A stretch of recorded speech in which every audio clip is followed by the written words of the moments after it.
So, babatiin ko lang ng advance happy birthday yung isang tropa, no, na may birthday sa November 4. No, so, happy birthday in advance to Karen, uh, Genevieve Karen Alba Gomez Peña. So, alam ko November 4 pa yung birthday mo, so mauna na akong bumati kasi baka makalimutan ko pa.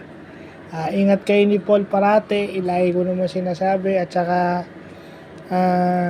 nakakatuwang makita na pag nagbabakasyon kayo dito dahil sa ibang bansa na nga kayo nakabase, masaya pa rin, kumbaga parang hindi nawala yung parang nasa college pa rin kayo pag magkakasama kayo. So yun yung nakakatuwang makita. So sana makapagbakasyon kayo ulit para makasama yung mga tropa. At saka nakakatuwang makita na yung mga anak nyo magkakaibigan din kagaya nyo. So happy birthday in advance. Regards kay Paul. Ingat kayo dyan kung saan man kayo, and God bless.